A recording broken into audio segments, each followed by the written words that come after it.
A'udzubillahi minasyaitonirrajim. Bismillahirrahmanirrahim. Afala yamduruna ilal ibili kaifa khuliqat. Maka tidaklah mereka memperhatikan bagaimana unta diciptakan. Malam ini satu ayat saja ya, karena pembahasannya panjang seputar unta ini. Kita tahu bahwa surah Al-Ghasyiyah ini ketika sampai ke telinga orang-orang kafir Quraisy, mereka memperolok-olok tentang ayat ini, khususnya ketika Allah Subhanahu wa taala berfirman sururun marfu'ah, dipan-dipan yang ditinggikan.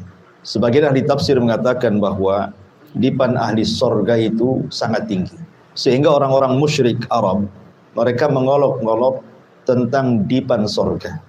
Kalau dipan-dipan sorga itu tinggi, macam mana kita bisa naik ke atas dipan itu? Maka Allah Subhanahu wa ta'ala kemudian memberikan contoh bahwa tidak ada yang mustahil bagi Allah dengan mencontohkan unta. Afala yamduruna ilal ibili kaifa khuliqat. Tidakkah mereka memperhatikan bagaimana unta diciptakan? Unta ini kalau mau ditunggangi maka pasti dia yabur, pasti dia duduk. Karena enggak mungkin orang naik ke atas unta kecuali unta duduk, baru naik, baru dia berdiri.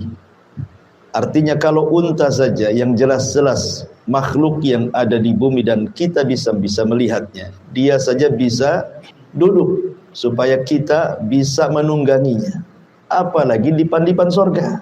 Tentu bukan kita naik ke dipan itu, tapi dipannya yang kemudian merendah baru kita naik, gitu maksudnya. Jadi Allah Subhanahu wa ta'ala ingin membantah logika orang-orang Quraisy dengan permisalan unta. Banyak pembahasan yang kita akan bahas seputar unta ini, karena unta ini masuk dalam binatang yang merupakan keajaiban dunia.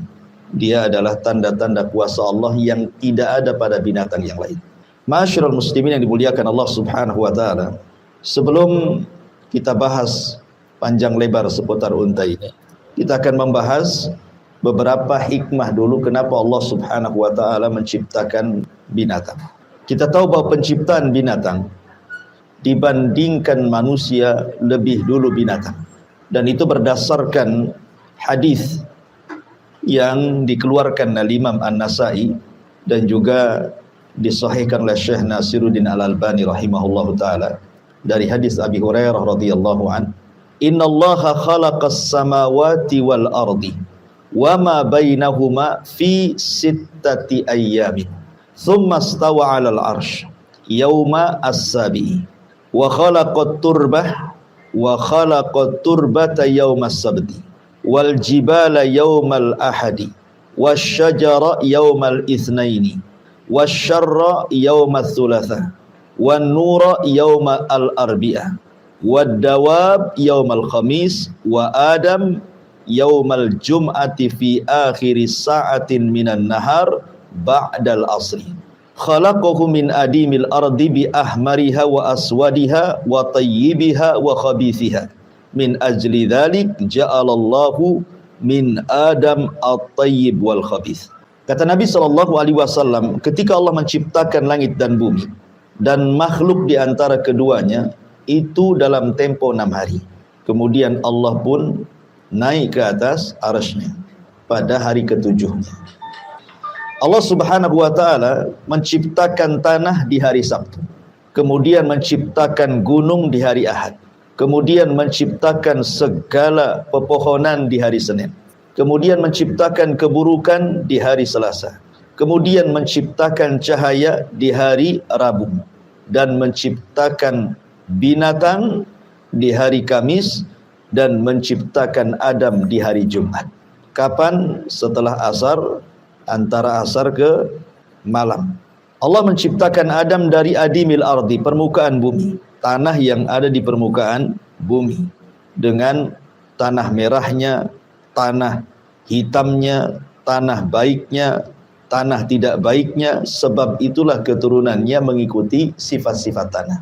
Di sini Rasul sallallahu alaihi wasallam mengatakan Allah menciptakan binatang di hari Kamis dan menciptakan Adam di hari Jumat. Menunjukkan bahwa binatang lebih dulu diciptakan dibandingkan manusia.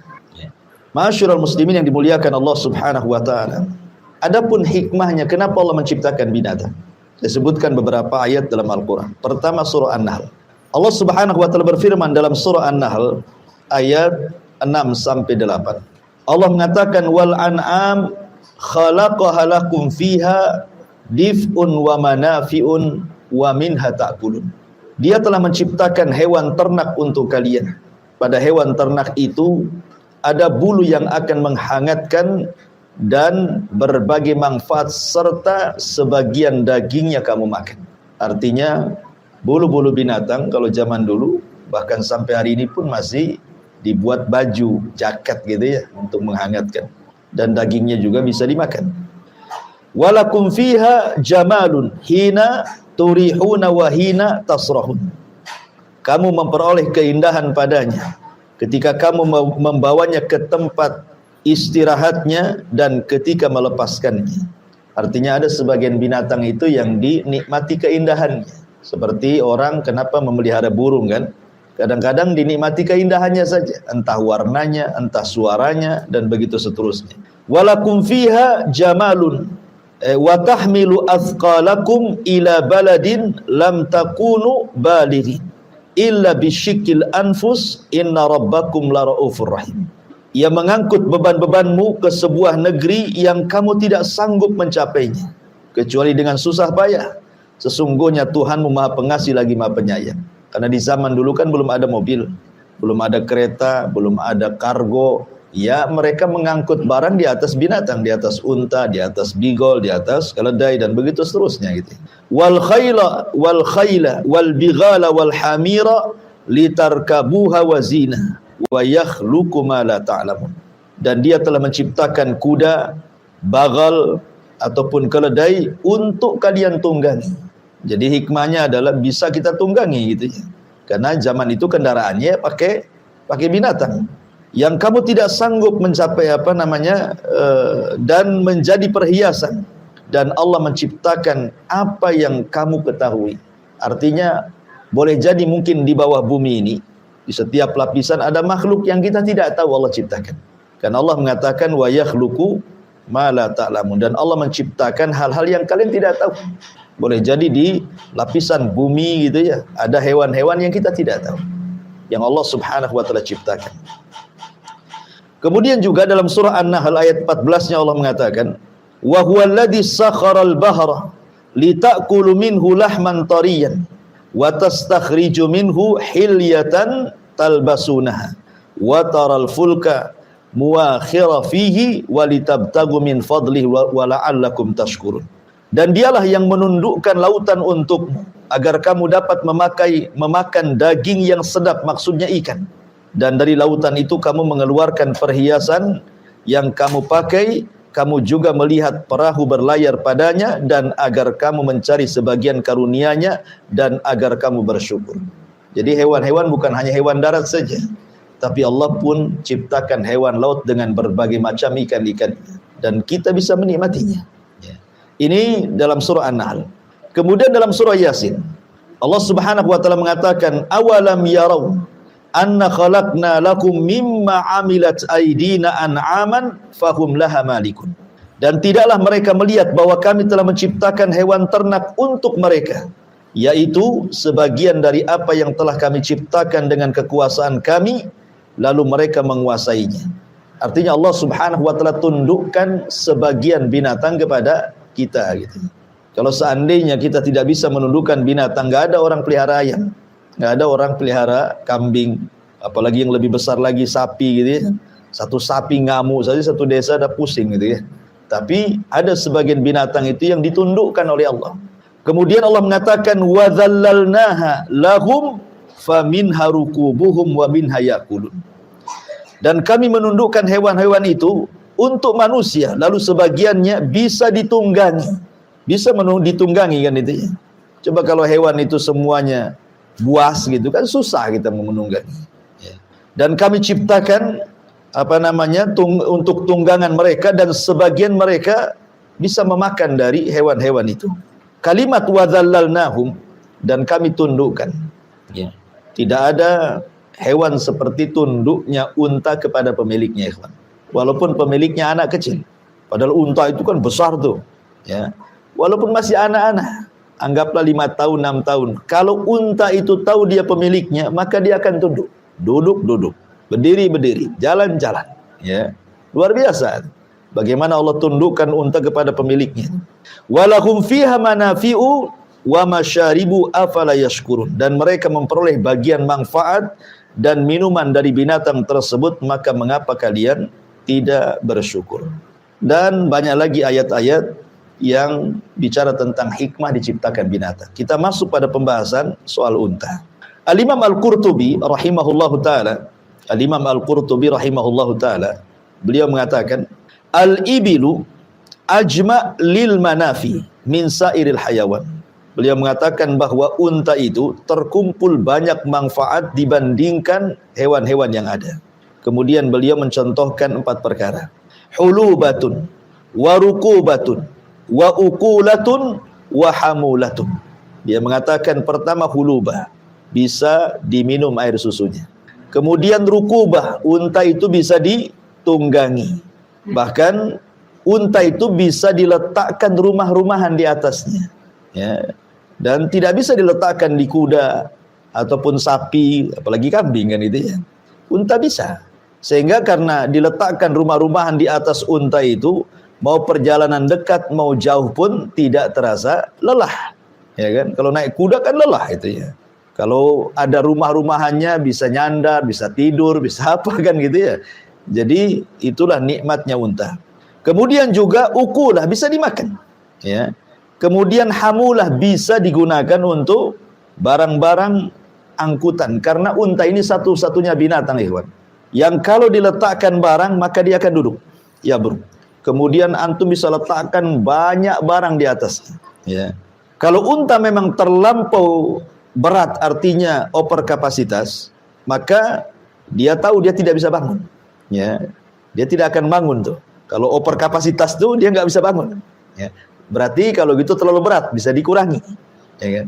Lah unta ini tuh kan punya kaki dan tangan kuat sekali dia. Walaupun barang-barang numpuk di punggung unta itu, tapi dia bisa bangun. Tidak ada binatang yang bisa diletakkan barang seperti unta duduk dulu baru bangun. Nggak ada ceritanya. Sebutkan binatang apa? Nggak ada. Ya. Gajah. Oke lah gajah, duduk dulu, dikasih barang berat, tidak bisa bangun. Kecuali unta. Ya kan?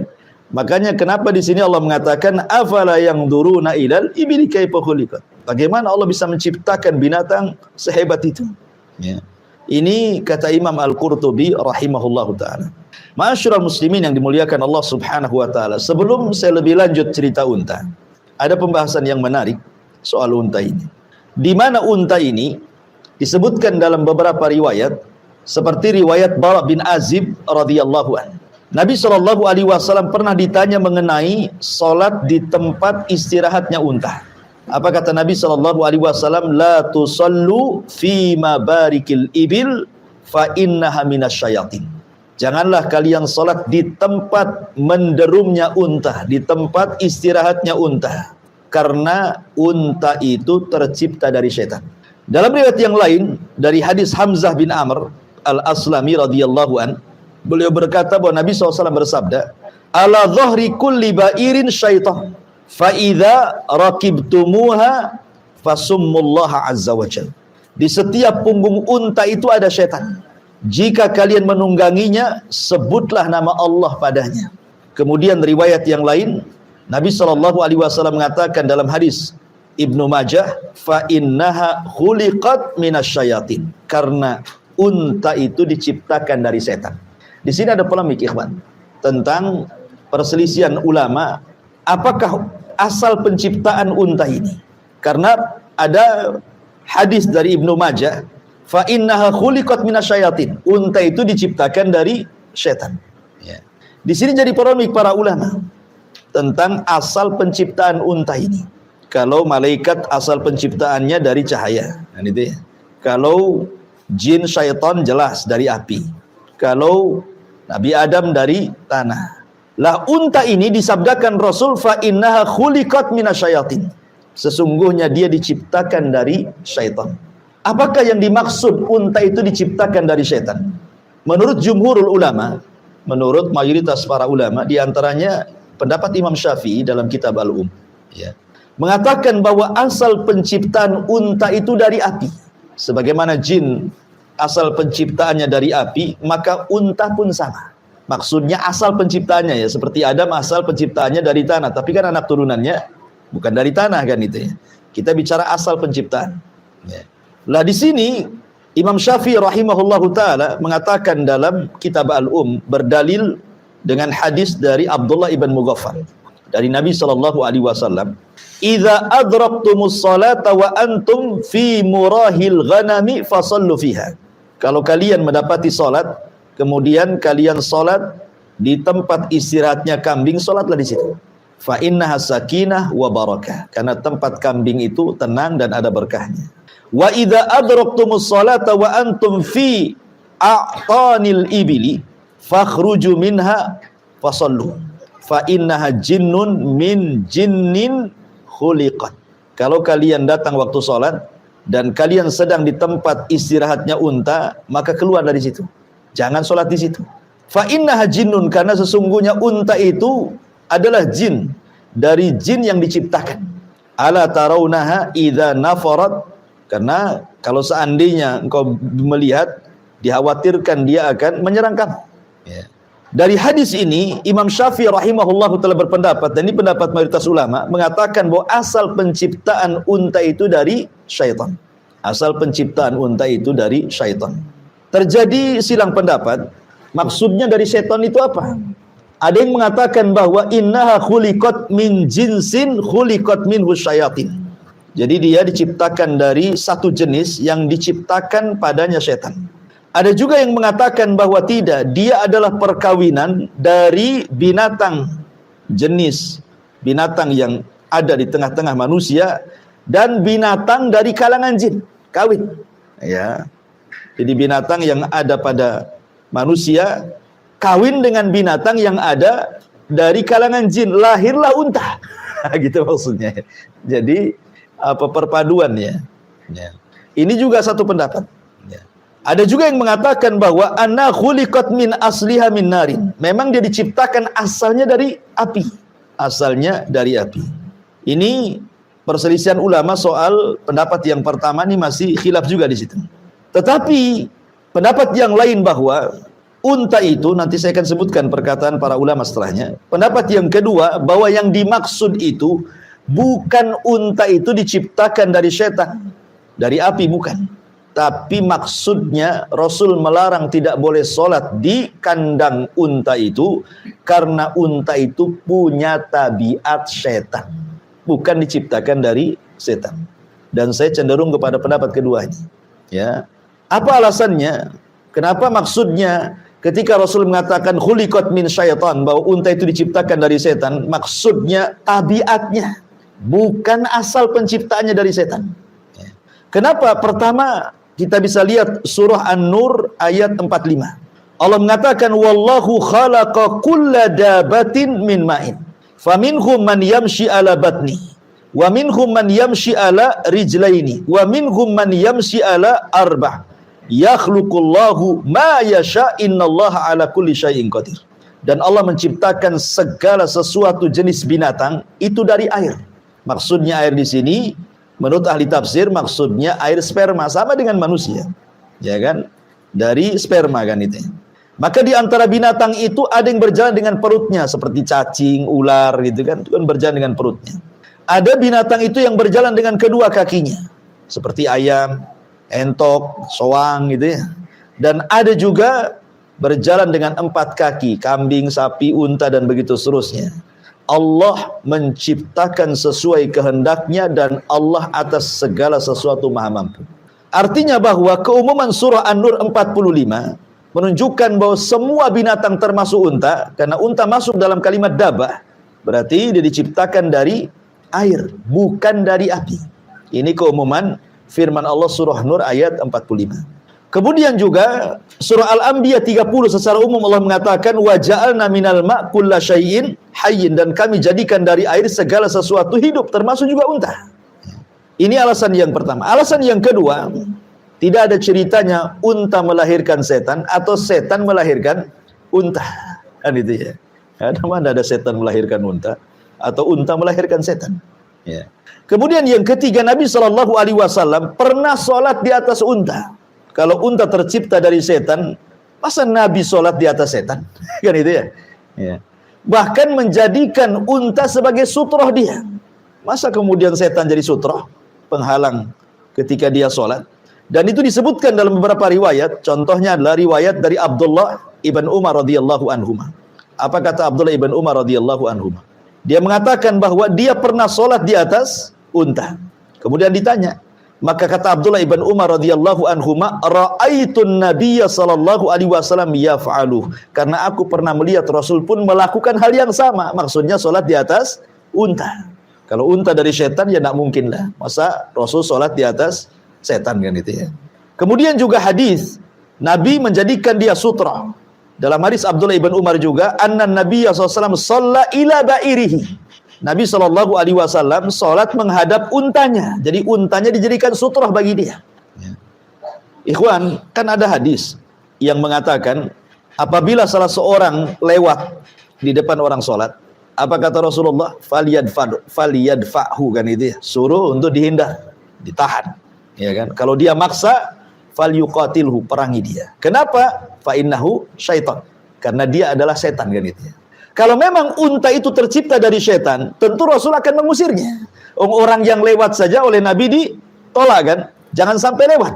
Karena dianggap setan loh. Kalau unta itu tercipta dari setan, kenapa oleh Rasul jadikan sutra? Kan itu ya. Nah, ini juga bantahan bahwa maksudnya di sini bukan tercipta dari setan, tetapi maksudnya tabiatnya tabiat syaitan. Nanti saya akan ceritakan seperti apa tabiat syaitan itu.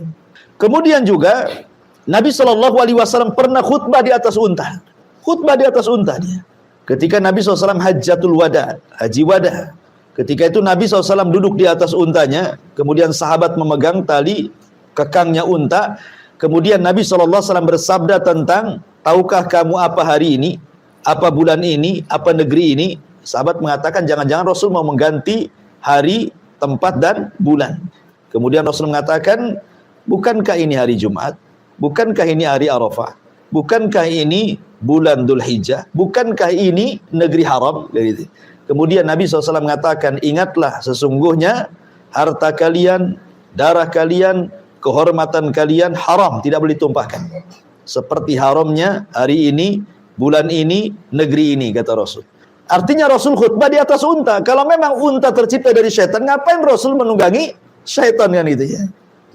Kemudian yang nomor 5 alasannya, unta bisa dimakan. Bahkan faedahnya nanti saya akan sebutkan macam-macam unta itu faedahnya. Artinya unta bisa dimakan. Kita mengambil perkataan beberapa para ulama. Pertama, perkataan Abu Ubaid Al-Harawi dalam kitabnya Gharibul Hadis. Beliau mengatakan bahwa yang dimaksud unta itu tercipta dari syaitan, maksudnya adalah beliau mengatakan annaha ala akhlaqiha wa tabai'iha. Maksudnya akhlaknya seperti akhlak setan dan tabiatnya seperti tabiat setan. Ini perkataan Abu Ubaid Al-Harawi.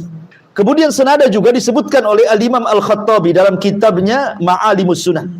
Dalam kitabnya Ma'alimus Sunan, maksudnya di sini beliau mengatakan fa innaha minasyayatin, unta itu dari setan. Maksudnya adalah lima fiha minan nufur wasyurud rubbama afsadat alal musalli. Karena unta itu mudah marah. Terkadang dia menyerang orang sholat. Ya. Makanya kemudian tabiatnya disebut tabiat syaitan. Kemudian hal yang sama juga dikemukakan oleh Al-Imam Ibnu Hibban dalam kitabnya Sahih Ar-Risalah. Ya, beliau juga mengatakan bahwa yang dimaksud diciptakan dari setan itu maksudnya tabiatnya. Tabiatnya dari setan, bukan unta tercipta dari syaitan. Maka dari sini kita tahu lemahnya pendapat Imam Syafi'i yang disebutkan oleh beliau dalam kitabnya Al-Um. Karena begini ikhwan, di masyarakat saja umumlah kita katakan kalau ada anak nakal kurang ajar, ada sebagian orang tua mengatakan udah dasar anak setan. Apa anak itu disebut setan kan? Tercipta dari setan kan tidak, tabiatnya saking nakalnya. Ada orang yang kemudian mengatakan udah dasar anak setan. Dan itu ya kan ada di masyarakat. Bukan anak itu setan, bukan, tapi tabiatnya tabiat setan. Sama dengan ketika Nabi SAW menceritakan tentang kalbul aswad mina syaitan. Anjing hitam itu dari setan. Bukan berarti anjing yang berwarna hitam itu kita katakan setan, tidak. Ya. Maksudnya adalah kebanyakan setan itu menjelma. Binatang itu salah satunya adalah menjelma anjing yang berwarna hitam. Makanya tabiat anjing yang berwarna hitam itu akan berbeda tabiatnya dengan anjing-anjing yang berwarna selain hitam. Jadi dia punya tabiat sendiri tuh, anjing hitam itu. Karena setan itu paling banyak menyerupai itu dengan anjing hitam. Jadi maksudnya tabiatnya ya akan berbeda dengan warna-warna anjing selain anjing hitam. Jadi intinya bahwa ya pendapat yang mengatakan bahwa unta tercipta dari syaitan, dari jin itu tidak benar. Tapi yang benar artinya bahwa unta itu memiliki tabiat syaitan. Saya contohkan beberapa kasus. Ya. Ada seorang saya bercerita, unta ini tabiatnya adalah hikd. Hikdun itu artinya orangnya pendendam, ya, pendengki. Itulah unta. Makanya orang Arab, kalau ada orang yang suka pendendam dan dengki, maka akan disebutkan kamu itu lebih dengki dibandingkan unta. Jadi orang Arab itu suka ngomong gitu, ya. Kalau ada orang suka pendendam, suka pendengki, maka orang Arab akan mengatakan dendammu, dengkimu itu lebih parah dibandingkan dengkinya unta. Seperti itu mereka mengatakan, ya. Karena memang unta seperti itu. Jadi ada seorang syekh bercerita. Jadi ada kasus di pasar unta itu di Arab Saudi sana, ya. Jadi ada orang yang kemudian menyakiti anak unta, disembelih anak unta itu, dan ketahuan oleh orang tuanya, oleh bapak atau ibunya unta itu. Kemudian unta ini punya ingatan kuat, ikhwan. Dia bisa menghafal siapa yang menyakitinya. Unta itu satu-satunya binatang punya hafalan kuat. Walaupun antum nggak ketemu 5-10 tahun, tetap dia masih tahu siapa antum. Kalau pernah menyakiti dia. Ya. Jadi ketika anaknya disembelih itu di depan induknya, jadi oleh induknya itu diikuti tuh kemana orang itu. Jadi ketika sudah tahu tempatnya, tidak langsung diserang. Subhanallah ya, punya taktik juga unta ini. Ya. Dia nunggu malam hari. Ya. Dia nunggu malam hari, nunggu dia tidur. Ketika dia tidur di dalam tendanya itu, langsung disamperi. Kemudian ditunjang sama unta itu sampai mati. Saya bayangkan ya. Itulah unta. Ya, unta itu pendendam dia, pendengki. Kalau dia disakiti, maka dia tidak akan lupa kepada orang yang menyakitinya. Bukan hanya itu saja, dia pun pencemburu. Unta itu cemburu berat. Sampai-sampai dijelaskan atau ada yang seorang syekh menceritakan di kampung Tabuk ya ceritanya. Jadi ada orang punya unta, mau diperah gitu ceritanya. Jadi unta betinanya itu mau diperah susunya. Jadi oleh si jantan itu ketahuan, cemburu dia. Coba bayangkan ya, unta cemburu sama orang. Padahal nggak mungkin orang naksir unta kan itu. Dia hanya ingin mengambil air susunya saja. Tapi sama unta jantan itu, dia tidak mau unta betinanya ada orang yang mendekati. Jadi ada waktu-waktunya unta itu cemburu. Akhirnya kemudian setelah orang ini memerah air susunya, itu dikejar itu. Sampai kena, ditunjang, sampai mati. Subhanallah. Ya. Demikianlah kecemburuan unta jantan kepada unta betina. Unta masih enak cemburu. Ada juga manusia tak cemburu. Istrinya dibonceng tukang ojek ya biasa aja. Istrinya ke pasar buka aurat diganggu orang ya biasa, selalu saja. Ya, sama dengan cerita siapa? Al-Aziz ketika istrinya merayu Nabi Yusuf. Sudah jelas bahwa Zulaiha yang salah, yang menggoda Nabi Yusuf. Ada saksinya. Ya, dan Aziz juga tahu suaminya. Dia suruh mengatakan kepada istrinya, sudahlah, sebaiknya kau bertobat saja. Nggak ada reaksi apa-apa. Biar Yusuf dipenjarakan gitu. Bayangkan. Mana kecemburuannya nggak ada gitu. Unta saja masih cemburu.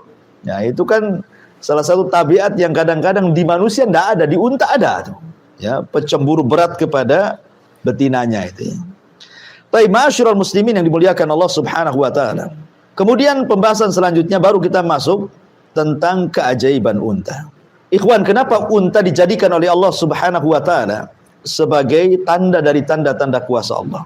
Di dalam Al-Qur'an nama unta itu disebutkan banyak, dan ingat dalam kaidah tafsir bahwa seperti umpamanya surat Al-Fatihah.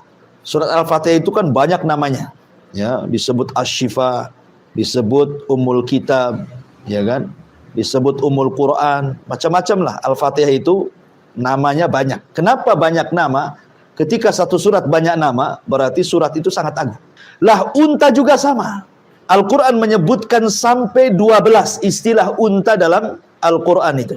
Terkadang Allah menyebut dengan kalimat al-ibil. Seperti Allah katakan dalam surah Al-Ghasyiyah ini, afala yanzuruna ilal ibil. Ya. Terkadang Allah Subhanahu wa taala menyebut dengan kalimat naqah ketika menyebutkan untanya mukjizat Nabi Saleh. Apa bahasa Quran? Naqat hadhihi naqatullah. Inilah untanya Allah kan itu. Disebut juga naqah. Terkadang disebut al-ir. Ya, disebut al-ir. Terkadang disebut al-budn. Seperti Allah mengatakan wal budnah kan itu ya. Kemudian juga terkadang disebut al-jamal seperti yang disebutkan dalam surah Al-A'raf ayat 40. Kemudian juga terkadang disebut al-him seperti yang disebutkan dalam surah Al-Waqiah ayat 55. Kemudian terkadang juga disebut al-ba'ir. Al-ba'ir ya ma'ruf, ba'ir gitu.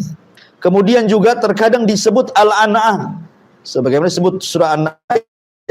Kemudian bahirah, terkadang disebut saibah, terkadang disebut hamah. 4 istilah ini terkandung dalam surah Al-Maidah ayat 103. Jadi banyaknya nama tentang istilah unta menunjukkan unta ini bukan binatang biasa, saking banyak namanya dalam Quran itu.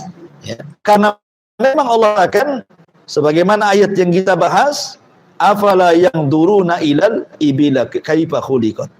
Makanya Nabi SAW terkadang, karena unta ini memang satu, dia memang harta yang paling berharga bagi orang Arab itu adalah unta. Ya, harta yang paling berharga bagi orang Arab kala itu adalah unta. Unta itu dijadikan diat, bayar diat. Kalau ada orang yang dibunuh, kemudian tidak kisos, bayar diat, berapa ekor unta? 100 ekor unta. Kan itu ya. Kemudian mahar, seperti maharnya Rasul kepada Khadijah, pakai unta. Ya kan? Kemudian juga bukan hanya itu saja, Nabi SAW mengistilahkan bahwa unta itu adalah kendaraan yang paling diagungkan oleh orang Arab. Sampai ketika Rasul mengatakan kepada Ali radhiyallahu an, ya Ali, la an yahdiyakallahu rajulan wahidan bika khairun laka min humrin. Naam, wahai Ali, kalau satu orang dapat hidayah lantaran lisanmu, itu lebih baik daripada unta merah. Ya. Kenapa Rasul mengistilahkan unta merah? Karena unta merah adalah unta yang paling disukai orang Arab, yang paling mahal. Ya, mungkin kalau sekarang ini CR-V yang terbaru gitu ya. Karena zaman itu belum ada mobil ya kan. Ya unta lah ada kelas-kelasnya. Ya unta merah itu kelas paling tinggi kendaraan di zaman itu. Bahkan Nabi SAW terkadang menjadikan pahala itu selalu dikait-kaitkan dengan unta. Contoh umpamanya, Nabi mengatakan, afala yaghdu ahadukum ilal masjid faya'lamu aw yaqra ayataini min kitabillah khairun lahu min naqataini. Kata Rasulullah, tidakkah engkau penyengaja datang ke masjid kemudian membaca 2 ayat saja, itu lebih baik daripada engkau punya 2 ekor unta. Bagaimana kalau 3 ayat lebih baik daripada 3 ekor unta? Bagaimana kalau 4 ayat lebih baik daripada 4 ekor unta? Dan bagaimana kalau banyak ayat jadi hitung dengan untanya? Ya, sampai Rasul mengistilahkan pahala saja dibanding-bandingkan dengan unta kan itu. Atau Nabi SAW ketika bicara tentang orang yang masuk sholat Jumat, ya kan? Apa kata Nabi SAW? Manigtasala yaumal jum'ah ghaslal janabah. Siapa yang mandi di hari Jumat seperti mandi junub. Ada yang mengatakan mandi Jumat itu wajib, ada yang mengatakan sunnah. Ya, Syekh Utsaimin mengatakan wajib. Bahkan Syekh Utsaimin mengatakan aku tidak pernah meninggalkan seumur hidupku mandi wajib Jumat. Ya. Kemudian Rasul mengatakan summa raha, kemudian dia ke masjid dan dia dapat sop pertama. Apa kata Rasulullah? Faka'annama qarraba badanatan. Seolah-olah dia berkorban dengan unta. Sop pertama ketika sholat Jumat, seolah-olah Anda berkurban dengan seekor unta. Sop kedua, seolah-olah berkurban dengan seekor sapi betina. Sop ketiga, seolah-olah berkorban dengan seekor kambing. Kemudian sop keempat, seolah-olah berkorban dengan ayam. Sop kelima, seolah-olah berkorban dengan telur ayam. Sop keenam, ketujuh, tai ayam semuanya. sudah nggak ada lagi kan? Ya sampai 5 saja, sampai ke telayam saja. Ya artinya sudah dapat tainya sampai ke belakang kan. Nah, jadi lihat bagaimana Rasul mengurut tingkatan pertama korban unta. Jadi dikait-kaitkan dengan pahala. Kemudian juga contoh yang lain pamannya, Nabi SAW mengatakan la tasubul ibila, jangan kalian tak unta. Inna fiha ruku'ud dami wa mahrul karima. Jangan kau celah unta, karena unta bisa untuk membayar diat dan bisa untuk membayar mahar, kata Rasul. Sampai dilarang kita mencela unta. Ya. Bahkan Nabi SAW juga mengatakan di dalam hadis yang lain, ketika Nabi SAW bicara tentang wanita-wanita terbaik di zaman itu, apa kata Rasulullah? Khairun nisa rakibnal ibila. Sebaik-baik perempuan di zaman itu adalah perempuan yang nunggang unta. Sehingga mengistilahkan wanita terbaik dengan menunggang unta. Nah, bahkan Nabi SAW pernah suatu ketika dicegat unta. Jadi ketika Rasul itu disebutkan dalam Musnad Imam Ahmad dari Anas bin Malik radhiyallahu an, ketika Nabi SAW sedang berjalan-jalan tuh di ganggang kota Madinah, nampak pula unta. Dikejar Rasul sama Anas tuh. Ketika sudah kemudian unta itu membalap Rasul dan lebih dulu tiba-tiba menghadang Rasul, tiba-tiba sujud. Rasul turunlah. Rupanya unta itu sedang menangis. Diusaplah tangisan unta itu. Entah ngomong apa Rasul dengan unta itu. Tiba-tiba Rasul kemudian berdiri memanggil-manggil orang Ansor. Siapa pemilik unta ini? Gitu. Tiba-tiba ja'afatan minal Ansor, berdirilah anak muda dari Ansor dan mengatakan, ana ya Rasulullah. Rasul marah dan mengatakan, afala tattakillah fi hadhil bahimah allati malakakallahu iya. Tidakkah kau bertakwa kepada dengan untamu ini yang telah Allah kuasakan kepadamu? Lihat dia mengadu kepadaku. Kan itu. Engkau tuji'u wa tud'ibu, menyakiti dan engkau suka melemahkan dia. Kau hanya mempekerjakan tapi tidak merawatnya. Unta ngadu sama Nabi. Ya. Ini luar biasa, ikhwatu fillah, muliakan Allah. Dan banyak cerita-cerita unta di dalam hadis-hadis Nabi SAW. Bahkan Allah jadikan mukjizat Nabi Soleh itu unta juga, yang disebut dengan naqatullah. Adapun keistimewaan unta itu, ikhwan, ini yang menarik kita bahas, karena ini berkaitan dengan ayat afala yanzuruna ilal ibili kaifa khuliqat. Tidakkah kau lihat bagaimana unta diciptakan? Pertama, kencing unta itu obat. Kencingnya saja itu obat. Bahkan diteliti oleh pakar-pakar kesehatan. Ya, kencing unta itu obat. Makanya kalau antum Allah takdirkan bisa umroh, kan, atau yang pernah umroh kan tahulah, biasanya diajak ke penangkaran unta. Itu sudah berderet itu botol-botol aqua itu warna kuning. Itu kencing unta. Ya. Itu di sana dijual beli kencing unta. Ya, bayangkan kencing unta lebih berharga dibandingkan kencing antum. Kan ya. Jadi obat kencing, dan itu diteliti bisa mengobati banyak penyakit. Bahkan ada satu penyakit yang tidak bisa disembuhkan kecuali dengan kencing unta. Saking hebatnya kencing unta. Ya, memang bau sekali. Ya. Kemudian yang kedua, air susunya juga obat. Air susunya juga obat. Ya, bisa mengobati penyakit gula dan macam-macam. Bahkan dagingnya, daging unta itu daging terbaik. Kenapa? Karena tidak mengandung kolesterol, tidak mengandung gula. Jadi walaupun makan banyak-banyak daging unta itu nggak akan berat tuh punggung kita itu. Coba antum banyak-banyak makan kambing leher udah berat kan itu ya. Kayaknya ada beban aja di punggung. Lagi bawa apa gitu ya kan, orang kolesterol kan di sini rasanya pegal gitu ya. Sebanyak daging unta antum makan nggak akan keluar kolesterol tuh. Luar biasa unta. Dagingnya saja luar biasa gitu. Kemudian juga jangan itu, gajinya apa namanya, lemaknya itu pun obat. Kelemak-lemaknya unta itu jadi obat. Kemudian subhanallah, satu-satunya binatang saya katakan tadi bisa duduk mengangkut tunggangannya dan tidak ada pada hewan lain. Dia duduk baru kita naik atau barang-barang kita naikkan baru dia berdiri. Unta itu. Ya. Kemudian juga unta itu kalau dia tahu tuannya maka dia bisa mencium berkilo-kilo tuh. Jadi penciumannya luar biasa. Tahu dia ada tuannya berapa kilo itu tahu dia. Atau makanannya tahu tuh. Ya. Dan unta itu, kata seorang syekh mengatakan, dia adalah binatang yang paling sabar. Unta itu binatang yang paling sabar. Kalau di musim dingin, dia bisa bertahan 6 bulan tanpa makan dan minum. Gak akan mati. 6 bulan kalau di musim dingin. Kalau di musim panas 3 bulan. Ya, dia sabar, nggak makan loh, nggak ada makanan, nggak ada minuman. Kalau di musim dingin dia bisa bertahan hidup 1,5 bulan. Kalau di musim panas 3 bulan. Kenapa bisa seperti itu?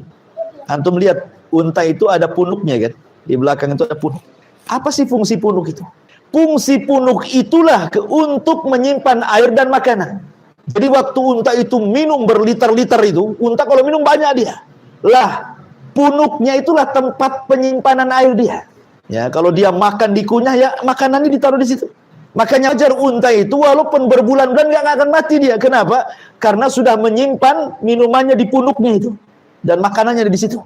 Ya, jadi walaupun berbulan-bulan nggak akan mati dia. Dan itu tidak ada pada binatang yang lain. Nah, coba binatang apa? Antum punya peliharaan ikan, antum kasih makan mati. Ya, antum kasih ayam, kurung ayam itu 1 minggu, nggak mati kan itu. Kambing nggak dikasih makan mati. Nah, karena memang mereka nggak punya punuk untuk menyimpan air dan makanan. Unta punya, disimpannya dia di situ. Makanya di musim dingin 6 bulan dia bisa bertahan. Ya. Kalau di musim panas 3 bulan saja dia bisa bertahan. Itu kan luar biasa tuh. Ya, ini siapa yang menciptakan kalau bukan Allah Subhanahu wa taala? Kemudian yang hebatnya lagi, unta itu tidak suka dengan suara yang jelek dan dia suka dengan suara yang indah. Dia tidak suka dicaci, dimaki, tahu dia. Kalau antum maki-maki unta tuh, dia tahu. Dia tidak suka dengan ucapan-ucapan kotor. Karena unta itu maunya dilembuti. Makanya ada sebagian unta itu kalau dibacakan Quran bisa nangis dia. Kita loh dibacakan Quran berhari-hari tak nangis-nangis. Unta dibacakan Quran bisa nangis tuh, bayangkan. Luar biasa. Sampai-sampai di zaman Rasul itu punya budak hitam namanya Anjasah. Anjasah itu penyair walaupun dia budak hitamnya Rasul, tapi dia ahli syair. Ya. Jadi kalau dia sedang bersyair ini, melantunkan kalimat-kalimat yang indah dalam syairnya, itu unta datang dari mana-mana dengerin syairnya itu. Bayang bisa mengundang unta loh, bayangkan. Dari mana-mana datang ingin dengar syairnya, padahal dia nggak paham isinya kan itu. Tapi unta tahu itu kalimat yang baik. Sampai ada kasus ketika Nabi SAW sedang safar, jadi para wanita itu naik ke rumah-rumahan unta, gitu ya. Lah, Anjasah ini, budaknya Rasul ini, dia ingin menyemangati unta dengan cara apa? Dengan cara bersyair. Ya. Jadi kalau Anjasah bersyair, unta itu makin semangat jalannya, jadi makin cepat. Gitu ya. Makanya Nabi SAW disebutkan dalam Bukhari dari Anas bin Malik radhiyallahu an, apa kata Nabi SAW kepada Anjasah itu? Ruwaidaka ya Anjasah, ya saukaka bil qawarir, katanya. Wahai Anjasah, katanya Nabi SAW pelan-pelan karena kamu sedang membawa para wanita. Takut jatuh kan itu ya. Maksudnya jangan terlampau semangat bersyair. Jadi untanya pun ikut semangat gitu maksudnya ya. Jadi dia terburu-buru jalannya. Ya, kata Rasulullah pelan. Ya. Yang nunggang itu perempuan katanya.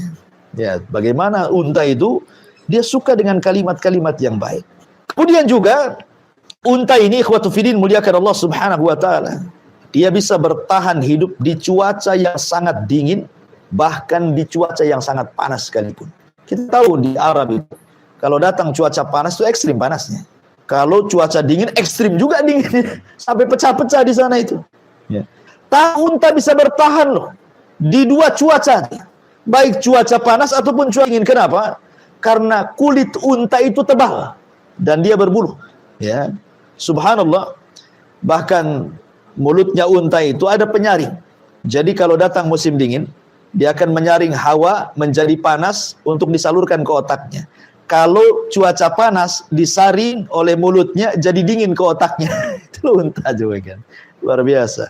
Kalau kita kan otak panas dingin tergantung dompet ya.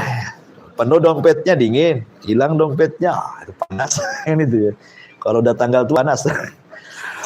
Intinya bahwa unta ini ikhwatu fiddin dia bisa bertahan seperti itu karena memang kulitnya tebal.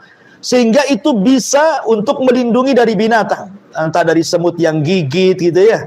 Entah dari binatang-binatang yang gigit. Dia nggak akan terasa. Ya. Kemudian di kaki unta itu dia dari lahir sudah kapalan itu. Jadi lututnya unta itu baik yang depan ataupun belakang. Itu dan senantiasa basah. Ya. Untuk apa? Melindungi kalau unta itu duduk di padang pasir. Jadi dia tidak akan merasakan panas kalau cuaca panas, kalau dia cuaca dingin tidak akan merasakan dingin. Coba bayangkan. Bukan karena banyaknya duduk jadi kapalan, tidak, sejak lahir sudah ada tuh. Sudah Allah sediakan tuh, bayangkan. Sampai seperti itu gitu. Ya, unta itu bahkan telinganya kan kecil unta itu. Dia bisa menutup kalau seandainya datang angin dan berdebu, sehingga tidak ada debu masuk telinganya. Bahkan matanya bisa melihat ketika ada debu. Coba bayangkan, kita ada debu aja, langsung kita tutup mata. Tapi unta dia bisa lihat, nggak kelilipan tuh, hebatnya unta. Ini namanya padang pasir, ya kan? Terhempas anginnya di mana-mana ada debunya kan? Tapi dia bisa memandang saat angin debu tuh. Siapa yang menciptakan binatang seperti ini coba? Kalau bukan karena Allah Subhanahu wa taala. Makanya Allah mengatakan afala yanzuruna ilal ibli kaifa khuliqat. Ma'asyiral muslimin yang dimuliakan Allah Azza wa Jalla. Kemudian juga saya sudah katakan tadi, unta bisa diletakkan rumah-rumah kecil-kecil, satu kamar lah di atas punggungnya. Sehingga kita bisa safar dengan nyaman. Ya kan, bisa dengan duduk, bisa dengan baring gitu. Dan lebih hebatnya, unta itu bisa jadi Google Map. Antum tahu Google Map? Ya.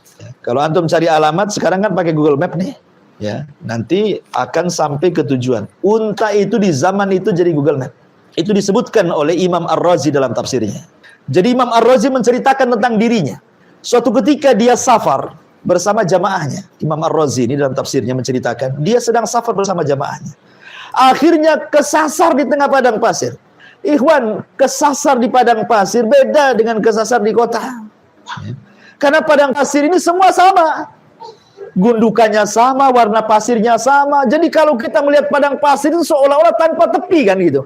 Ini kemana arahnya ini? Barat kah, timur kah? Nggak tahu. Kalau orang kesat ke padang pasir itu jalan yang selamat tuh.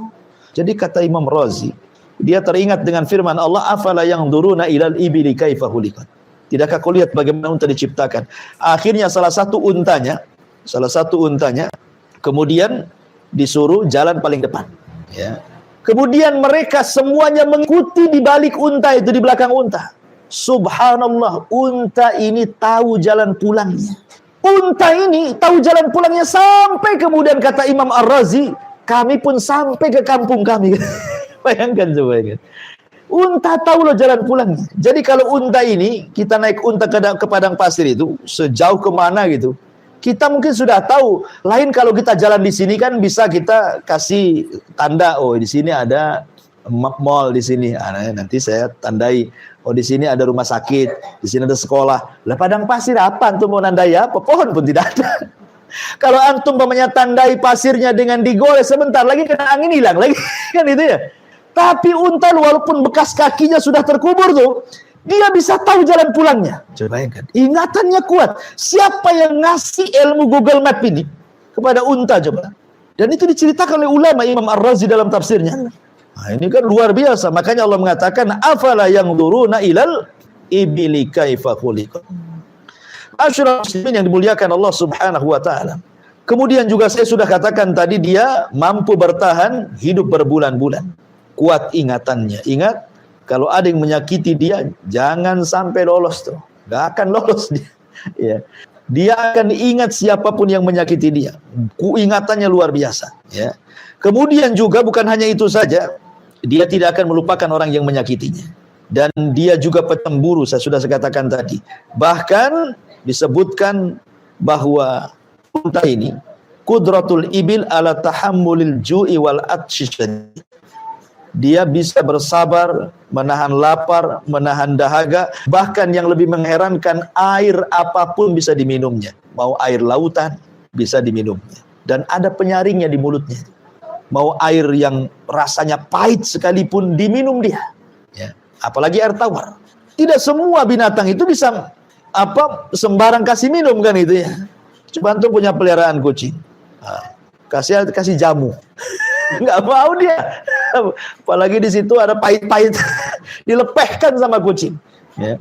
Tapi unta itu mau air asin diminum dia, mau air tawar, mau air pahit diminum dia. Subhanallah. Kenapa bibir unta itu agak ke depan? Gigi unta itu tak banyak di depan itu, tapi bibirnya agak ke depan karena itu unta bisa memakan daun-daunan, bahkan ranting-ranting yang berduri sekalipun dia bisa makan. Hebat coba. Ya. Bayangkan ranting berduri bisa dia makan. Bidara itu penuh duri itu rantingnya. Dimakan dia nyantai aja, nggak ada yang nubles sana nubles sini. Saya bayangkan, ya, mulutnya itu semana dia bisa loh makan ranting yang banyak durinya itu. Ya nggak tersakiti itu. Luar biasa. Kita aja makan apa namanya ikan tongkol gitu yang banyak banyak durinya gitu ya. Satu aja nusuk, wah itu udah luar biasa. Antum ngepal nasi itu ya, supaya ditelan betul-betul itu. Jadi unta itu sampai seperti itu Allah Subhanahu wa taala beri kuasa gitu. Ma'asyiral muslimin yang dimuliakan Allah Subhanahu wa taala. Bahkan disebutkan kaki unta ini kan dia dua gitu ya, kan jeber gitu ya. Artinya dia bisa berjalan di padang pasir. Kalau manusia ini kadang-kadang pasir itu nembus dia. Kalau pasirnya agak lembek kan belebes bahasa kitanya ya. Tapi unta tidak. Hebat dia. Ya, bayangkan. Kemudian kalau dia berjalan, tuh perhatikan coba di YouTube tuh. Ya. Dia berjalan kalau kaki depannya yang kanan maju, maka kaki kirinya juga maju. Kaki kanannya sama-sama kanannya maju. Ini juga sama-sama kirinya maju. Nah, gitu dia. Jadi bukan sedang silang tidak. Yang depannya yang kiri maju, yang belakang juga yang kirinya maju. Nah, modelnya bersamaan gitu unta itu ya kan. Kenapa? Untuk keseimbangan jalan tuh. Luar biasa unta ini. Ya, jadi memang Allah Subhanahu wa taala berikan kelebihan kepada unta. Makanya Allah Subhanahu wa taala mengatakan di sini afala yanzuruna ilal ibili kaifa khuliqat. Ya. Ma'asyiral muslimin yang dimuliakan Allah Subhanahu wa taala, ini di antara apa namanya kehebatan unta. Lah ketika Allah Subhanahu wa taala mengatakan afala yanzuruna ilal ibili kaifa khuliqat, seolah Allah Subhanahu wa taala ingin katakan, siapa yang menciptakan hewan sehebat ini ya, yang tidak ada pada hewan yang lainnya. Dan Allah Subhanahu wa taala contohkan unta dan tidak mencontohkan hewan-hewan yang lain. Karena saya katakan tadi banyak sekali manfaat pada unta. Salah satunya adalah dari segi kesehatan. Karena orang-orang Arab itu sampai hari ini, orang-orang kayanya sekalipun orang-orang Arab itu, mereka suka kalau bahasa kitanya mungkin pelesiran atau mungkin ya rekreasi gitu ya. Ya, wisata itu mereka suka di padang pasir. Ya orang-orang Arab itu mereka datang ke padang pasir, nanti buat-buat tenda, nanti main-main sama unta. Begitu orang Arab tuh. Ya, kalau antum kan enggak, kesenangan keluarga antum paling ke mall. Kalau kita kan ke mall, ya ke istri antum senang tuh. Ya ke pasar itu senang itu ya. Kalau orang Arab ke padang pasir dia. Ya, jadi wisatanya ke padang pasir, main sama unta. Ya, kalau kita kan takut ke padang pasir itu. Nyasar nanti di sana. Ya. Kita lebih suka ke mall daripada padang pasir ya. Karena memang orang Arab itu mereka suka. Makanya Quran itu ketika menyebutkan dua perkara kebiasaan orang Arab itu, pertama apa? Bicara tentang nahl. Ya, bicara tentang kurma dan bicara tentang unta. Dua perkara inilah yang selalu disebut dalam Al-Quran. Kalau tidak bicara kurma, bicara unta. Ya di Arab kan begitu. Makanya orang-orang umroh itu biasanya mereka harus foto selfie dengan unta dulu untuk menunjukkan berusaha sampai di Arab kan itu ya. Kalau bisa itu naik unta dulu, selfie dengan unta dulu, keinjak unta dulu, baru kemudian datang fotonya tuh, lihat saya sampai di sini. Kalau nggak gitu nggak sampai di sana. Ya. Intinya bahwa memang kebiasaan orang Arab seperti itu, suka dengan unta. Karena memang unta ini juga binatang yang saya katakan binatang ajaib yang tidak ada pada binatang-binatang yang lainnya. Makanya Allah mengatakan afala yanzuruna ilal ibili kaifa khuliqat. Wallahu a'lam bishawab. Saya kira satu ayat saja. Taib sebelum saya tutup, kalau ada yang bertanya silakan.